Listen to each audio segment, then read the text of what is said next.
Good morning students, welcome back to standard 7th. We are in chapter number 5 lines and angles और आज हम जो 5.1 exercise पूरा करने के बाद हम जो 5.2 एक्सरसाइज मुझे करनी है उसमें से मुझे पहले एक angles made by transversal and डिस्फेक्ट के बारे में आपको समझाना है, जो आप अच्छी तरह समझ लीजिए। ये बहुत इंपॉर्टेंट है क्योंकि आगे जाके आपको मैथ्स में और ज्योमेट्री का ये बेसिक कॉन्सेप्ट है, बहुत काम आएगा और ये एक फाउंडेशन है, इसलिए इसको अच्छी तरह से समझ लीजिए। क्योंकि अगर आपके दिमाग में नहीं बैठता है तो फिर आगे मैथ्स में आपको बहुत प्रॉब्लम आएगा। इसलिए ये जो ट्रांसवर्सल और पैरेलल लाइंस में जब ट्रांसवर्सल कट करता है तो क्या इफेक्ट होती है, कैसे एंगल्स बनते हैं और एंगल्स की क्या इफेक्ट होती है, ये बहुत इंपॉर्टेंट बन जाता है हायर ग्रेड्स में। तो बच्चों चलो आज हम सीखते हैं कि angles made by transversal and effects क्या है और किस तरह से है। और फिर मैंने 5.2 एक्सरसाइज का एक सम भी यहाँ पे आपको समझाया है, लेकिन पहले मैं ये समझाने के बाद मैं सम के ऊपर आऊँगा। फिलहाल मैं आपको यहाँ पे ये समझा, मैंने यहाँ पे दो लाइन बनाई है, लाइन ए और लाइन बी। मैंने जैसे यहाँ नाम नहीं लिखा है, लेकिन मानो कि दो लाइन है, दोनों पैरेलल है एक दूसरे से, okay, they are parallel to each other.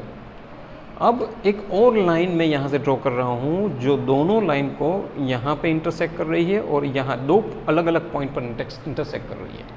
तो कोई एक लाइन दो पैरेलल लाइन को अलग अलग पॉइंट पर इंटरसेक्ट करती है, उसको हम कहते हैं transversal. It is known as transversal, okay. Now what actually happens because of this transversal, that is important to know. हमें समझना ये है कि इसकी इफेक्ट क्या है। तो देखो यहाँ पे मैंने 1 2 3 4 5 6 7 8 ऐसे नंबर दिए हैं। ये नंबर कुछ नहीं है, ये एंगल्स हैं। तो जब भी हम ट्रांसवर्सल दो अलग अलग पॉइंट पर कट करते हैं तो एंगल 1, जिससे देखो ये एंगल बन रहा है, ये angle 2, angle 3, angle 4, angle 5, angle 6, angle 7 and angle 8। तो 8 angles are created because of this transversal. कितने? 8 एंगल्स क्रिएट हो रहे हैं। अब हम क्या यहाँ पे समझना क्या है कि ये एंगल्स की इफेक्ट क्या होती है। इस एंगल्स को भी अलग अलग नाम दिया जाता है, वो भी हमें समझना है। अब जैसे यहाँ पे पेयरिंग बन जाती है, होता क्या है कि आपका जो एंगल 1 और एंगल 2 है यहाँ और एंगल 7 और 8 है यहाँ नीचे, दे आर एक्सटीरियर एंगल्स, बाहर के एंगल्स के नाम से जाने जाते हैं। They are known as exterior angles. What they are known as? Exterior angles. तो बच्चों हम exterior angles 1, 2, 7 and 6 they are called exterior angles.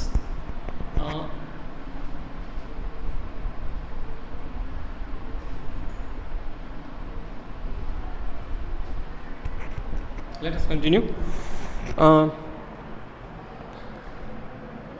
तो angle 1, angle 2, angle 7 and angle 8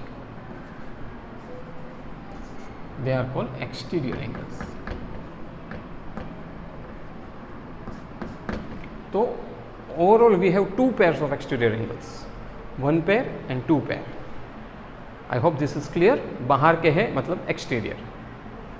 now let us understand corresponding angles. Corresponding angles किसको कहते हैं? तो ये मैं जो डार्क कर रहा हूँ आपको, that is angle number 1 and angle number 5। So angle number 1 and angle number 5 ये दोनों कॉरस्पॉन्ड है। कॉरस्पॉन्ड है मतलब एक दूसरे से रिलेटेड है। तो जो भी मेजरमेंट 1 का होगा वही मेजरमेंट 5 का होगा। ये दोनों का मेजरमेंट हमेशा सेम रहता है। दैट मीन्स कि अगर ये 30 डिग्री है तो ये कंपल्सरी 30 डिग्री होगा। और इस तरह ये एंगल 3 और एंगल 7 ये दोनों कॉरस्पॉन्ड करता है।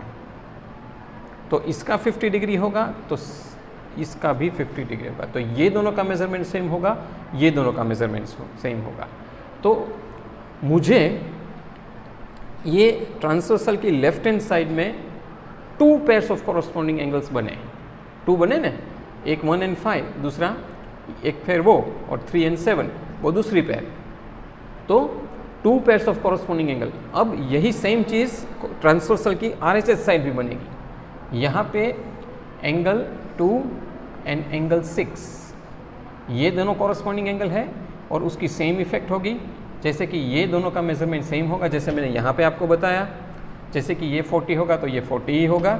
और सेम वे एंगल 4 मतलब ये एंगल एंड एंगल 8 ये एंगल, ये भी कॉरस्पॉन्डिंग है। तो total there are 4 pairs of corresponding angles, 2 pairs on LHS side and 2 pairs on RHS side. Is it clear? And remember again I am telling you कि pairs of corresponding angles have same measurement. This is very very important point when you solve sums in higher grades. Okay? तो अभी तो आपका जो 7th standard का level का है उतना ही समझा रहा हूँ, लेकिन मैं हायर ग्रेड्स की बात कर रहा हूँ। तो ये आपको परमानेंटली दिमाग में रखना है, ये इसको भूल नहीं जाना है, क्योंकि ये आगे जाके ये बहुत काम आने वाला है मैथ्स में। तो हमने कॉरस्पॉन्डिंग एंगल देखे, हमने एक्सटीरियर एंगल्स देखे। अब हम तीसरी बात, इंटीरियर ऑपोजिट एंगल्स। सबसे पहले तो इंटीरियर एंगल्स को पहचानिए। तो यहाँ पे जो अंदरूनी हिस्से में है, मतलब angle 3, angle 5, angle 4 and angle 6, ये सारे इंटीरियर एंगल्स के नाम से जाने जाते हैं, क्योंकि अंदर के भाग में है, इसलिए नाम दे दिया इंटीरियर। अब हमें क्या करना है, मुझे ये आप Z देख रहे हो, यहाँ से मैं क्रिएट कर रहा हूँ और एक Z यहाँ पे बन रहा है, तो 2 Z बन रहे हैं। फिर से मैं बन रहा हूँ, ये ऐसा और ये ऐसा। तो मैं जो बात कर रहा था इंटीरियर ऑपोजिट एंगल्स की, तो अंदर के ऑपोजिट, अंदर के एंगल लेकिन ऑपोजिट, तो 4 और 5 ये जो पेयर है वो इंटीरियर ऑपोजिट की है, जहाँ पे अभी मेरा चौक जा रहा है। और इसी तरह यहाँ पे भी 3 और 6 इंटीरियर एंगल्स हैं। अंडरस्टूड? वेरी इंपॉर्टेंट, ये भी आपको बहुत काम आने वाला है। तो इंटीरियर ऑपोजिट एंगल्स के मेजरमेंट हमेशा सेम होते हैं, ये आपको दिमाग में होना चाहिए। ओके, इंटीरियर ऑपोजिट एंगल्स है ऑलवेज सेम मेजरमेंट, ठीक है। And now one more point I have to explain that interior angles on the same side of transversal, मतलब कि LHS साइड के अंदरूनी 2 एंगल और इस यहाँ पे RHS साइड के 2 अंदरूनी angle, that is called interior angles on the same side of transversal. तो वो है 3 and 5। तो ये दोनों है ना इंटीरियर एंगल्स है और एक ही साइड ट्रांसवर्सल के है। इसी तरह RHS साइड में अंदरूनी एंगल है और एक ही साइड ट्रांसवर्सल के है। और रिमेंबर इन दोनों का टोटल 180 डिग्री ही होता है हमेशा। अगर लाइन पैरेलल हो, अगर लाइन पैरेलल हो तो हमेशा ये सेम साइड ऑफ ट्रांसवर्सल का टोटल जो दोनों एंगल का हमेशा 180 होता है। LHS साइड भी 180, RHS साइड भी 180। So this is the very important thing which I taught you about angles made by transversal and its effects. I hope you understand this very well. और कोई doubt हो ज़रूर बताना। अब हाँ, इससे रिलेटेड जो सम है 5.2 एक्सरसाइज का सम नंबर 2, क्वेश्चन नंबर 2, वो मैं यहाँ पे आपको सोल्व कर रहा हूँ। यहाँ पे इसी तरह से 2 पैरेलल लाइंस को ट्रांसवर्सल ने कट किया है। इसके लिए 1 2 3 4 5 6 7 8 एंगल्स के, हाँ नंबरिंग आप किसी भी तरह दो, ओके आप 1 2 3 4 5 6 7 8 दे सकते हो, लेकिन क्लॉकवाइज जाओ या एंटी क्लॉकवाइज जाओ। हाँ ये याद रहे। दूसरी चीज़ ये भी याद रखना कि अगर यहाँ पे क्लॉकवाइज जा रहे हो तो यहाँ भी क्लॉकवाइज जाओ, यहाँ पे एंटी क्लॉकवाइज जा रहे हो तो यहाँ भी एंटी क्लॉकवाइज जाओ, ये याद रखना। ये क्यों? दूसरा कोई प्रॉब्लम नहीं होने वाला है, लेकिन क्या आपकी पेयरिंग ठीक से हो, इसलिए तो ये बहुत ज़रूरी है। अब पहले में पूछा है कि कॉरस्पॉन्डिंग पेयर कौन सी है, तो देखो बता दिया है 1 and 5, यहाँ पे 2 and 6, तो ये रहा 2 and 6। तो मैंने इस साइड की पेयरिंग बताई जैसे मैंने यहाँ समझाया था। अगेन मैं रिपीट करता हूँ 1 5 2 6, और इस तरफ देखो 3 and 7 4 and 8, ये आ गई corresponding pairs. Very simple. Interior opposite angle के पूछ रहे हैं तो मैंने बताया 2 and 8 Z बना रहा है, देखो यहाँ पे Z बना, तो ये दोनों, और 3 and 5 ये Z बना। तीसरा पूछ रहे हैं interior angle on the same side of transversal, तो 2 and 5 एक ही साइड का, और यहाँ पे 3 and 8, राइट। और फिर exterior angle and opposite angles to each other, तो एक्सटीरियर एंगल एंड ऑपोजिट, तो 1 and 3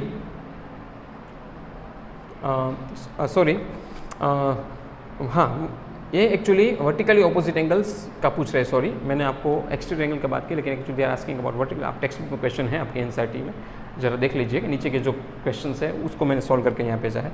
तो 1 के साथ 3 वर्टिकली ऑपोजिट, 2 के साथ 4, इसी तरह 5 के साथ 7 और 6 के साथ 8, मतलब ये ऑपोजिट एंगल्स हमेशा सेम रहेंगे, ये उनका कहने का मतलब है।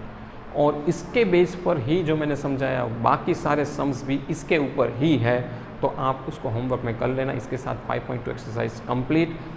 हाँ, आपकी नोटबुक्स अपडेट रखना 5.1, 5.2। बच्चों बहुत जल्द एग्ज़ाम होने वाली है नवंबर में, जिसमें 1, 2, 6 या 7 चैप्टर आएंगे। मैं आपको फाइनली ग्रुप में भेजूंगा मैसेज कोर्स का, लेकिन अभी मैं आपको ऐसे ही बता रहा हूँ, तो ये मानकर आपको करना है। और 5.2 एक्सरसाइज यहाँ पे कंप्लीट हो रही है। कोई डाउट हो तो ज़रूर ग्रुप में भेजिएगा, मैं वो सम सॉल्व करके दे दूँगा। Thank you very much for listening me.